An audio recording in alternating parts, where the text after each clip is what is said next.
Ano nga ba ang nakita ni Andy sa cellphone ng kanyang nanay Jacqueline kaya't napaiyak na lamang siya? Sa unang pagkakataon ay naging bukas nga ang social media personality at dating actress na si Andy Eigenman hinggil sa biglaang paglisan ng kanyang ina na si veteran actress Jacqueline Jose.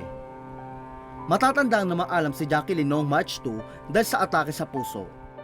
At unang beses pa lamang nga na nagsalita sa publiko si Andy hinggil sa pagkawala ni Jacqueline. Ito ay noong kinumpirma niya ang pagkawala nito sa isang press con. Pero makalipas ang isang buwan o isang araw matapos ang ika-isang buwan mula nang mawala si Jacqueline, ay nag-open up si Andy hinggil sa paglisa ni Jacqueline. Sa YouTube channel nilang Happy Islanders nitong April 3, emosyonal na inamin ni Andy na sobrang hirap ng mga nagdaang araw para sa kanya dahil sa pagkawala ng kanyang nanay Jacqueline.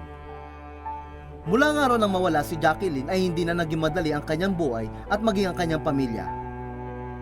Aniya, I have been going through a difficult time in my life lately. My nanay, she passed away and things have not been easy. Ayon pa kay Andy, isa ang kanilang vlog sa mga paraan para maging updated ang kanyang nanay Jacqueline sa buhay nila sa Siargao. Kwento nga ni Andy, biggest fan ng kanilang vlog si Jacqueline. Ani ni Andy, having Happy Islanders was the best way for me to keep updated with my life here. And I did not plan to cry, but she been my biggest fan with everything that I do. And she loved watching Happy Islanders and our videos all the time. Kaya hindi napigilan ni Andy na maiyak matapos niyang ikwento na nakita niya sa cellphone ni Jacqueline na ang mga videos nila ang huli nitong pinanood bago ito pumanaw.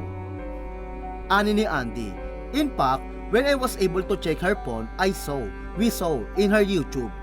The last video she watched was our last Happy Islanders video.